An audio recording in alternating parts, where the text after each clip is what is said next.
읽겠습니다. 에베소서 6장 5절에서 9절까지 말씀.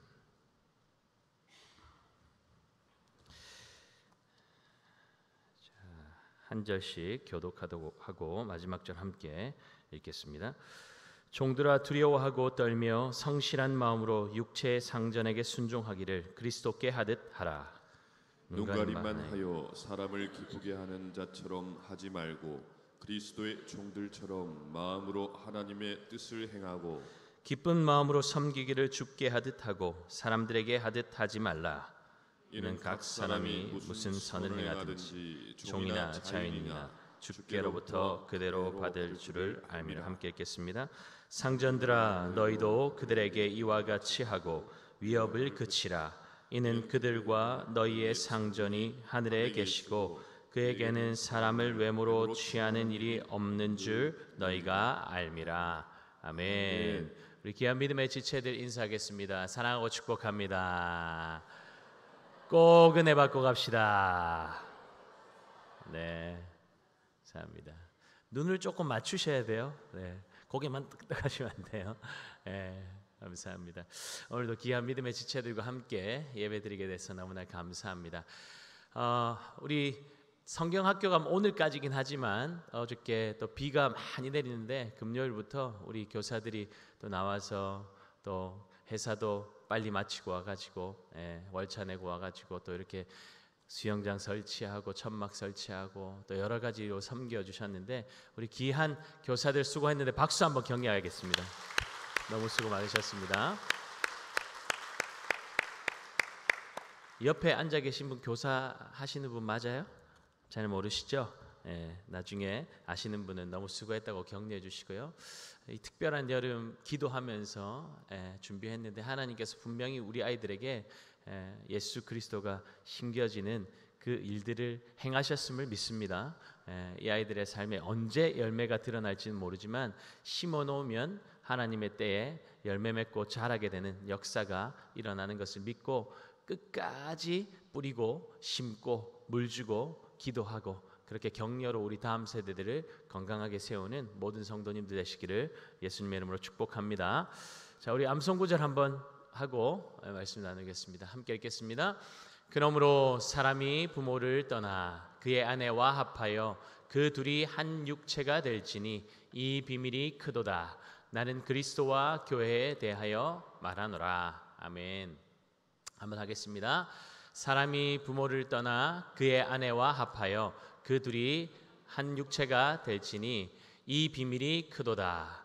나는 그리스도와 교회에 대하여 말하노라. 에베소서 5장 31절 32절 말씀. 아멘. 감사합니다.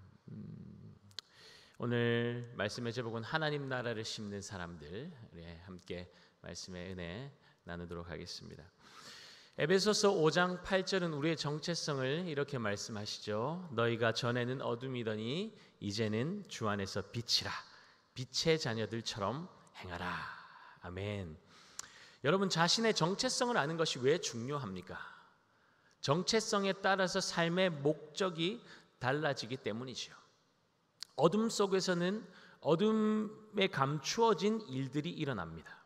그러나 빛은 어둠을 몰아내기에 빛 가운데서 어둠의 일은 용납되지 않습니다. 우리는 빛 대신 주님의 자녀가 되었습니다. 빛의 자녀들을 향해서 어떻게 살라고 우리 주님 말씀하십니까? 빛의 자녀들처럼 행하라. 빛의 자녀들처럼 살라는 것이죠. 그러면 어떤 일이 일어나죠? 어두운 세상의 일들이 빛 가운데 폭로되게 됩니다. 그것이 빛의 역할 아닙니까? 빛으로 어둠을 몰아내고 변화시켜야 할 사명이 우리에게 주어졌습니다. 그러나 세상을 변화시킬 능력이 우리에게는 없죠. 죄성을 가진 인간에게는 늘 옛사람의 삶의 방식으로 돌아가려는 회귀 본능이 자리 잡고 있기 때문입니다. 그러니 그리스도 안에서 새로운 피조물이 되었음에도 불구하고 옛 삶의 방식과 새로운 삶의 방식 사이에서 갈팡질팡하면서 시간을 허비할 때가 많은 것이죠. 그런 주의 백성들에게 주님께서 주시는 해법은 무엇입니까? 제발 좀 정신을 차리고 의지를 세워서 새 사람답게 살아봐라, 힘을 내라, 열심을 내라 말씀하지 않으시죠. 어떻게 하라고 하십니까? 성령의 충만함을 받으라 라고 말씀하십니다. 성령의 충만함을 받으라. 왜입니까? 성령의 다스리심을 받아야만 하나님의 뜻이 무엇인지 이해할 수 있고 세월을 아끼는 지혜로운 삶을 살 수 있기 때문입니다. 예수님은 이 세상에 하나님 나라를 이루려고 오셨습니다. 누가 하나님 나라를 누릴 수 있게 되었습니까? 예수 그리스도의 주권과 통치를 인정하며 그 아래, 그 권위 아래 자신을 두는 사람 아닙니까? 그러니 더 이상 자신의 뜻이 앞서지 않는 것이죠. 왜입니까? 주님이 인도하시는 삶이니 기준이 주님이 될 수밖에 없는 것 아닙니까? 이처럼 성령의 다스리심 아래 말씀 중심으로 사는 하나님 나라 백성들의 삶이 어떻게 다른지를 세상은 교회와 가정을 통해서 보게 될 것입니다. 그것이 끝이 아니죠. 하나님께서 교회를 세상 한가운데로 부르신 이유가 무엇입니까? 교회와 가정에서 경험한 하나님 나라의 의와 희락과 평안과 생명을 세상 가운데로 흘려보내라고, 어둠 가득한 세상에 예수 그리스도의 생명의 빛을 비추라고 저와 여러분을 세상으로 부르신 것입니다. 바울은 성령의 다스리심을 받는 주의 백성들이 세상 속에서 어떻게 살아야 하는지를 구체적으로 말하고 있습니다. 5절 함께 보겠습니다. 종들아 두려워하고 떨며 성실한 마음으로 육체의 상전에게 순종하기를 그리스도께 하듯 하라. 아멘. 바울이 살던 시대에는 노예 제도가 있었습니다. 노예들은 인격적인 대우를 받지 못했죠. 물건 취급을 받고 있었습니다. 그러니 주인에게 무시당하고 학대받는 것이 그들의 일상이었습니다. 바울이 인격적인 대우도 받지 못하고 학대당하는 종들을 향해서 육체의 상전에게 순종하라고 요구하고 있는 이유가 무엇일까요? 그것이 복음을 경험한 그리스도인의 삶이기 때문입니다. 복음은 우리를 다르게 살게 만들죠.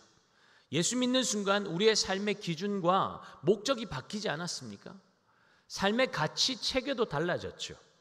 예전에 그렇게 귀하게 여겼던 것들도 이제는 더 이상 우리의 관심거리가 될 수 없는 것이죠. 당시 복음을 경험한 노예들의 삶에 이러한 변혁이 일어났다는 것입니다. 나에게 잘해주면 나도 잘해주고, 나를 물건 다루듯이 막대하면 대놓고 대항할 수는 없지만 뒤에서 주인에게 가져다 줄 물이나 음식에 침을 뱉는다거나 주인에게 들키지 않는 선에서 해를 가하는 소심한 복수를 하는 거죠. 그런데 복음을 경험한 종은 어떻습니까? 주인이 나를 어떻게 대우하든 그것과 전혀 상관없이 주인에게 순종하는 거죠. 성실함으로 주인이 맡긴 일을 감당하는 거죠. 그의 기준은 더 이상 자신도 상대방도 아니라 예수 그리스도가 자신의 삶의 기준이 되었기 때문입니다. 그러니 그는 그리스도인으로서 합당한 자세를 가지고 성실하게 자신의 할 도리를 감당하는 것입니다. 세상은 어떻습니까? 높은 사람의 눈치를 보면서 굽신거리며 자신의 이속을 챙기죠. 상사가 볼 때는 열심히 일하는 척하고 상사가 없을 때는 어영부영 시간만 때우고 앉아 있는 거죠. 물론 세상의 모든 사람이 그렇다는 것이 아닙니다. 세상 속에서도 성실하고 정직하게 열심히 자신의 일을 감당하는 사람들이 훨씬 많습니다. 그런데 그리스도의 사람이 세상 사람들보다 못하면 안 된다는 것이죠. 여러분, 성실함은 그리스도인의 기본 자세입니다. 대단하고 큰일 한다고 우리 주님께서 기뻐하시는 것이 아닙니다. 맡기신 일을 최선을 다해서 성실하게 감당하는 것을 우리 주님은 기뻐 받으십니다. 왜 성실하게 합니까? 그 일을 맡겨주신 분이 다른 사람이 아니라 하나님이시기 때문입니다. 여러분, 달란트 비유 기억하시죠? 하나님께서 왜 1달란트 맡겼던 종을 책망하십니까? 5달란트, 10달란트 맡겼던 종들처럼 이윤을 남기지 못했기 때문입니까? 그렇지 않죠. 이 1달란트 맡은 종은 주인을 오해했고 자신에게 맡겨주신 것을 가지고 성실하게 일하지 않고 그것을 묻어두어 버렸기 때문입니다. 맡은 자에게 구할 것은 충성인데 1달란트 맡았던 종은 자신의 무책임함, 불성실함의 이유를 자신에게서 찾는 것이 아니라 주인에게 그 책임을 돌리고 있었기에 악하고 게으른 종이라고 주인의 책망을 받았던 것 아닙니까? 그러니 그리스도의 사람이 직장에서 돈 많이 준다고 열심히 일하고 나의 가치를 몰라준다고 내가 하는 일보다 봉급이 터무니없이 적다고 적당하게 일하면 안 된다는 것이죠. 왜입니까? 그 직장으로 부르신 분은 그 어떤 누구도 아니라 하나님이시기 때문입니다. 하나님께서 원하시는 것은 탁월함으로 사람들에게 인정받고 대단한 성과를 내는 것이 아니라 충성이기 때문이라는 것이죠. 6절에 뭐라고 말씀하고 있습니까? 함께 봅니다. 눈가림만 하여 사람을 기쁘게 하는 자처럼 하지 말고 그리스도의 종들처럼 마음으로 하나님의 뜻을 행하고. 아멘. 아멘. 눈가림만 하여라는 말은 눈을 위해 종노릇한다는 의미를 가지고 있습니다. 그러니까 사람의 눈치를 보면서 그의 눈을 기쁘게 하고 그의 눈에 들기 위해서 열심히 하는 척, 최선을 다해 일하는 척 하는 것은 진짜 노예적 삶으로 자신을 추락시키는 행위라는 것이죠. 다른 사람의 눈을 의식하면서 일하는 것 얼마나 비참하고 힘듭니까? 그런 사람은 늘 묶여 있는 것이죠. 늘 긴장 상태입니다. 다른 사람들이 나를 어떻게 볼까? 나를 어떻게 평가할까? 인정 못 받으면 어떻게 하나? 다른 사람들보다 뒤로 밀려나면 어떻게 하나? 그러니까 그의 유일한 관심이 무엇이겠습니까? 나의 거취를 결정할 수 있다고 생각하는 그 상사, 나에게 유익을 줄 수 있다고 생각하는 그 사람, 그러니 마음과 시선이 오로지 그분만을 향하게 되는 것이죠. 그의 표정 하나에, 그의 한마디에 천국과 지옥을 오르락 내리락 하는 것입니다. 누구도 시키지 않았는데 스스로 그 사람의 종이 되어서 그분의 뜻에 합당하게 사는 것이죠. 여러분, 그것이 노예적인 삶 아닙니까? 주님 뭐라고 말씀하십니까? 너는 그의 종이 아니라 그리스도의 종이라는 것입니다.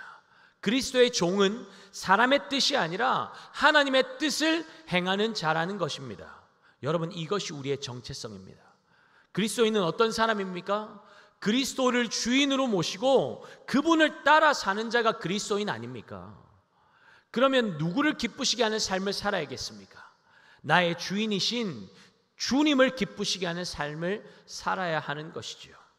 갈라디아서 1장 10절에서 바울은 그리스도의 종의 정체성을 분명하게 정의하고 있습니다. 함께 볼까요? 이제 내가 사람에게 좋게 하랴, 하나님께 좋게 하랴, 사람들에게 기쁨을 구하랴. 내가 지금까지 사람들의 기쁨을 구하였다면 그리스도의 종이 아니니라. 여러분, 사회적으로 아무리 말단의 직위에 있다고 할지라도 일용직이든 임시직이든 계약직이든 무슨 상관입니까? 무엇이 우리의 가치를 결정합니까? 직급이 아닌 것이죠. 누구에게 속했느냐가 중요한 것 아니겠습니까? 여러분, 누가 나의 미래 가치를 결정합니까? 여러분, 누구의 눈에 들려고 애를 쓰고 계십니까? 누구를 기쁘게 하려고 그 일을 그렇게 열심히 하고 있습니까? 바로 그분이 여러분의 주인이 된다는 것입니다. 바울이 복음 전하다가 얼마나 무시를 당했습니까? 감옥에 갇히고 두들겨 맞기가 한두 번이 아니었죠. 돌에 맞아 죽었다가 살아났고, 강도를 만났고, 배 타고 전도 여행하다가 죽을 고비를 얼마나 많이 넘겼습니까?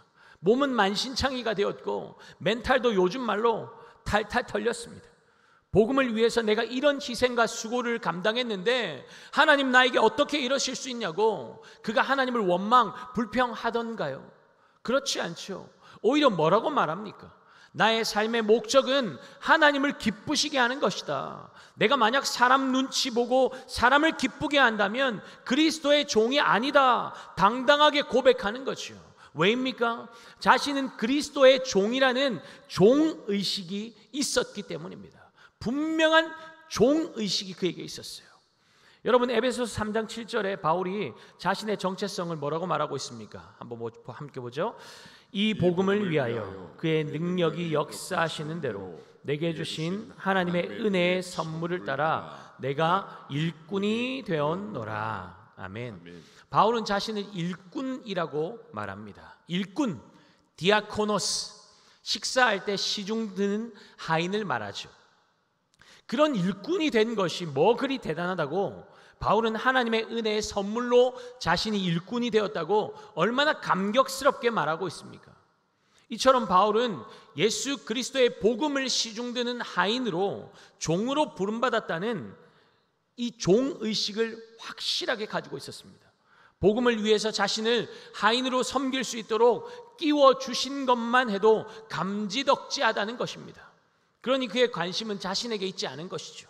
자신을 부르신 주님, 그 주님만 드러날 수 있다면, 복음이 증거될 수만 있다면 자신이 인정받지 못하고 배척당하는 것, 무시당하고 고난당하는 것 상관없다는 것입니다. 왜입니까? 해야 할 일을 한 것이기 때문에, 무익한 종이기 때문이라는 것이죠. 여러분은 그리스도의 종이십니까? 그리스도의 종된 분만 아멘합시다. 그렇다면 그리스도를 위해 살고 계십니까? 교회에서뿐만 아니라 세상 속에서도 그리스도의 종으로 살고 계십니까? 예수 그리스도로 말미암아 우리는 세상과 다른 신분을 가지고 사는 존재들 아닙니까?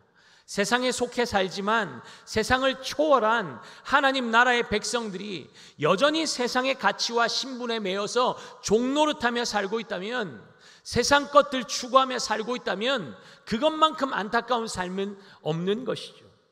예수 그리스도로 말미암아 시작된 새로운 삶을 통해 빛을 드러내고 기준을 제시하여서 세상의 불의함을 드러내고 변화시켜야 할 존재가 세상의 조정을 받고 세상의 법칙을 수긍하고 스스로를 종의 자리로 내려가서 산다면 개가 극토한 것을 다시 삼키는 것과 다를 바 없는 미련한 모습 아니겠습니까?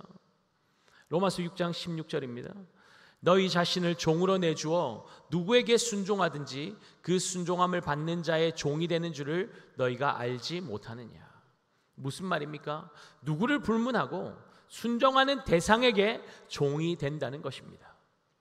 결국 중요한 것은 어떤 직업을 가졌느냐, 사회적인 직위가 높냐 낮냐, 사람들이 부러워하고 선망하는 직업을 가졌느냐, 그런 것이 중요한 것이 아니라 누구에게 속해 있느냐, 누구에게 순종하고 있느냐가 그의 삶을 결정한다는 것입니다. 그러므로 그리스도께 속한 종들은 세상 속에서 어떻게 산다는 것입니까? 자신의 가치에 합당하게 대우해 주던 그렇지 않던 그것과 상관없이 주님께 하듯이 기쁨으로 섬기고 자신에게 맡겨진 일들을 감당한다는 것입니다. 왜요? 나를 그 자리로 부르신 분이 바로 나의 주님이신 것을 믿기 때문이라는 것이죠. 여러분, 지금 속한 곳은 어떻습니까? 불공평하고 불공정하고 거짓과 불의가 난무하고 당장 떠나버리고 싶은 마음이 들 수도 있습니다. 그런데 기억하라는 것이죠. 그것에 여러분을 부르신 분이 바로 주님이라는 사실을 말입니다. 또한 그곳에 주님께서 실수로 여러분을 보낸 것이 아니라 분명한 목적과 의도를 가지고 보내셨다는 사실을 절대로 잊지 마시기 바랍니다. 하나님께서 왜 어둠이 가득하고 불의가 가득한 세상으로 여러분을 보내셨을까요? 우리를 부르셨을까요? 하나님께서 왜 세상 밖으로 교회를 부르시지 않고 세상 한복판으로 교회를 부르셨을까요? 예수 그리스도로 말미암아 새로운 피조물이 된 삶을 사는 주의 백성들을 통해서 잘못된 그들의 행실이, 어둠의 행실이 빛 가운데로 드러나 그 빛으로 책망받고 바르게 되고 변화되는 것을 우리 주님께서 원하시기 때문입니다. 그러니 주의 백성들이 무엇을 하든 사람에게 아니라 죽게 하듯 하는 삶을 살아야 하는 것입니다. 여러분, 우리가 무엇을 하든지 어떤 사람을 만나든지 내 사랑하는 주님께 하듯 그렇게 대하고 섬긴다면 어떤 일이 일어날까요? 여러분, 그것이 예배 아닙니까? 주일에 교회에서 드리는 예배 따로, 세상에서 하는 일이 따로 분리가 되어 있는 것이 아니라 작고 보잘것없는 허드렛 일이라고 할지라도 모든 사람들이 다 기피하는 일, 모두가 어려워하고 피하고 싶어하는 그 사람을 케어하고 응대하는 일을 한다고 할지라도 그 일을 주님께 하듯이 한다면 그것이 바로 하나님께서 받으시는 거룩한 산제사, 삶의 예배가 되는 것입니다. 사랑하는 여러분, 그렇게 여러분의 삶의 순간이 직장에서의 모든 하는 일들이 하나님 앞에 드리는 예배가 될 수 있다면 하나님께서 큰 영광 받으시는 줄 믿습니다. 여러분이 그렇게 예배로 그 작은 허드렛 일을 사랑으로 성실함으로 주님께 하듯 감당한다면 여러분이 서 있는 그곳에 그 자리에 하나님 나라가 임하게 되는 것입니다. 하나님의 통치를 인정하는 예배자가 서 있는 곳에 하나님 나라가 임하지 않는다면 어디에 하나님 나라가 임하겠습니까? 그러면 변화가 일어나게 되는 것이죠. 그렇게 맡겨진 일을 감당하는데 죽지 못해서 억지로 일하겠습니까? 주일은 은혜 많이 받고 신나게 예배 드리다가 주일 저녁만 되면 내일 직장 가는데 또 어떻게 일주일을 버텨내나 근심 걱정으로 월요일을 맞이하겠습니까? 제가 아는 어떤 집사님은 직장 가는 것이 그렇게 즐겁다는 거예요. 다들 그 집사님을 신기해합니다. 그런데 신기해야 할 일이 아니라 이것이 당연하다는 것입니다. 내가 하는 일이 곧 예배인데요. 생계를 위해서, 돈벌이를 위해서 일하는 세상 사람들과 똑같을 수가 없는 것이죠. 그러니 다른 동료들은 월요병으로 다 주먹으로 한 대 맞은 것처럼 입술이 이렇게 툭 튀어나와 있는데 얼굴이 피곤에 쩔어서 팅팅 불어 있는데 은혜 받고 주님 주신 기쁨으로 충만한 그분은 어떻겠습니까? 입술에 찬양이 넘치고 감사가 넘치고 생기가 넘치고 동료들을 하기 싫어하는 일들을 자신이 도맡아서 하고 기쁨으로 감당하고 어떤 사람도 허투루 대하지 않고 정성껏 주님께 하듯 섬기고 그러면 주변 사람들이 그분을 주목하지 않겠습니까? 왜 다르지? 비밀이 뭘까? 다 묶여 사는데 저 사람은 왜 자유할까? 여러분 이렇게 살고 싶지 않으십니까? 성령께 붙들리면 이렇게 살 수 있습니다. 아멘입니까? 그러니 이 말씀을 기억하라는 것이죠. 8절 말씀 함께 읽겠습니다. 이는 각 사람이 무슨 선을 행하든지 종이나 자유인이나 주께로부터 그대로 받을 줄을 알미라. 아멘. 심는 대로 거두게 된다는 말씀 아닙니까? 주님 경외하는 마음으로 무례하고 받을 자격 없어 보이는 육체의 상전에게 순종하며 맡겨진 일을 기쁨으로 성실하게 감당하면 하나님께서 그가 한 대로 갚아 주신다는 것입니다. 누가복음 6장 38절 볼까요? 함께 읽겠습니다. 주라 그리하면 너희에게 줄 것이니 곧 후이되어 누르고 흔들어 넘치도록 하여 너희에게 안겨주리라. 너희가 헤아리는 그 헤아림으로 너희도 헤아림을 받을 것이니라. 아멘. 여러분 우리가 구원받을 자격이 있어서 구원받은 것입니까? 하나님의 자녀된 것이 우리의 공로입니까? 그렇지 않죠. 아무런 자격도 없는 자를 우리 하나님은 아무런 조건도 없이 사랑해 주셨고 저와 여러분을 위해 아들의 생명까지도 거저 내어 주셨습니다. 그렇다면 우리가 보기에 그 어떤 존경도 어떤 대접도 받을 가치가 없는 사람처럼 보인다고 할지라도 주님 사랑하기에 우리의 순종이든 섬김이든 그에게 줄 수 있다면 그것은 후히 되어 누르고 넘치도록 채워져서 우리에게 안겨주게 될 것이고 너희가 누군가를 헤아리는 그 마음으로 너희도 헤아림을 받게 될 거라고 우리 주님은 약속하고 계십니다. 나는 예수 믿고 항상 손해보는 것 같다. 항상 억울한 일을 당하는 것 같다는 생각이 드는 분 있습니까? 여러분 우리 하나님은 반드시 갚으시는 분이십니다. 절대로 그런 피해 의식에 빠져 있도록 내버려 두지 않으실 것입니다. 여러분이 주님과 복음을 위해 기꺼이 억울한 일을 당하고 손해보는 삶을 살 때 반드시 여러분의 삶을 통해 살아계신 하나님이 증거될 것입니다. 그러면 하나님께서 그런 사람을 그냥 내버려 두시겠습니까? 여러분이 주님 위에 드린 것에 곱하여서 후히 되어 누르고 차고 흔들어서 흘러 넘치도록 여러분에게 갚아 주실 것입니다. 그 하나님 신뢰함으로 맡겨진 일에 충성하는 저와 여러분 되시기를 예수님의 이름으로 축복합니다. 마지막으로 9절은 상전에게 주시는 말씀으로 마무리하고 있습니다. 함께 읽겠습니다. 상전들아 너희도 그들에게 이와 같이 하고 위협을 그치라. 이는 그들과 너희의 상전이 하늘에 계시고 그에게는 사람을 외모로 취하는 일이 없는 줄 너희가 알미라. 아멘. 노예의 생사 여탈권을 가진 세상의 주인들은 노예에게 위협만 가했을까요? 쓸모가 다하면 노예 시장에 팔아버렸고 심지어 죽이기까지 했을 것입니다. 그러나 그리스도를 섬기는 주인은 세상의 주인과 달라야 한다는 것입니다. 빌레몬의 집에 있던 하인 오네시모를 여러분 기억하실 것입니다. 그는 빌레몬의 돈을 훔쳐서 도망간 노예입니다. 빌레몬의 평판에 엄청난 데미지를 준 죽어 마땅한 자가 바로 오네시모였습니다. 그런데 바울이 빌레몬에게 뭐라고 권면합니까? 오네시모를 종이 아니라 형제로 받아들이라고 권면하죠. 그것이 복음을 경험한 자의 마땅한 반응이기 때문이라는 것입니다. 참 쉽지 않은 도전이죠. 나에게 엄청난 손해를 끼쳤고 수치를 준 사람을 용서하는 것도 쉽지 않은데, 당시 물건처럼 천하게 여겼던 종을 용서해 주는 것을 넘어서 형제로 받아들이고 그를 대우하라는 권면. 여러분, 복음을 위해서 기꺼이 그렇게 순종하실 수 있습니까? 복음을 위해 기꺼이 그렇게 하실 마음의 준비가 되셨습니까? 사람을 외모로 차별하지 않으시는 우리 하나님, 우리의 무지한 죄로 아들을 십자가에 죽인 원수와 같은 우리를 하나님은 양자로 받아주셨습니다. 그러니 상전이 종을 대할 때 기억해야 할 것이 무엇이라는 것입니까? 죽어 마땅한 자신을 사랑으로 받아주신 하나님이 더 높은 하늘 위에 계시다는 사실을 기억한다면 지위의 높고 낮음, 가지고 못 가진 것을 가지고 그 누구라도 함부로 판단하고 무례하게 대할 수 없다는 것입니다. 자신이 받은 헤아림이 얼마나 큰지를 안다면 다른 이도 자신이 받은 헤아림으로 존경하며 대해야 한다는 것입니다.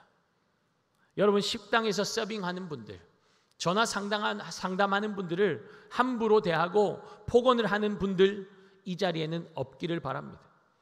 요즘은 법적으로 규제를 하니까 점점 좋아지고 있는데, 이 땅에 들어와 있는 저 먼 이국 땅에서 온 나그네들에게는 어떻게 대하고 계십니까?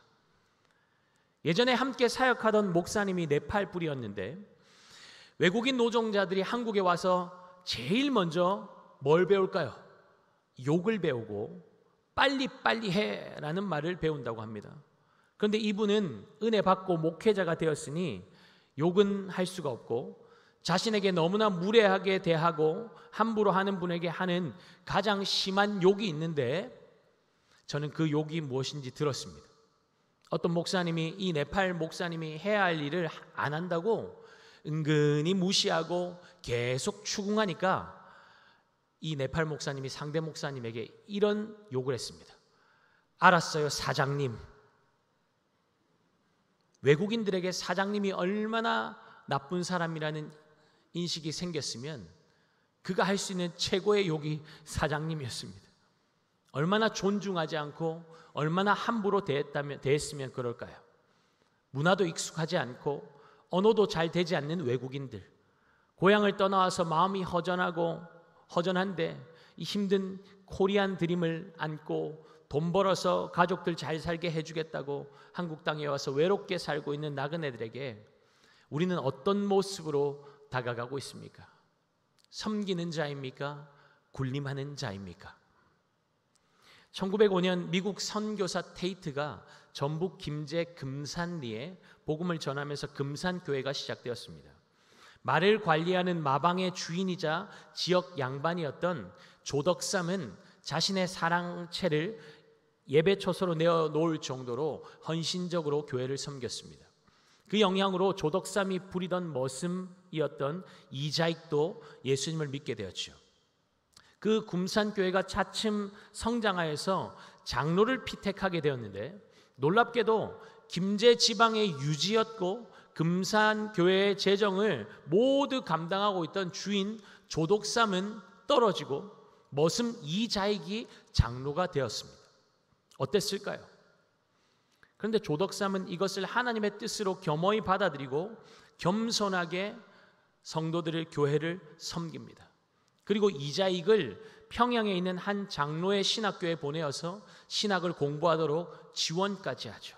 거기서 그친 것이 아니라 조덕삼 장로는 신학을 마치고 목사가 된 이자익을 자신이 섬기는 금산교회로 청빙하여서 주인과 머슴의 관계에서 장로와 평신도, 그리고 목사와 장로의 관계로 귀하고 아름다운 동력을 이루었다는 이야기가 한국 교회사에 전해집니다.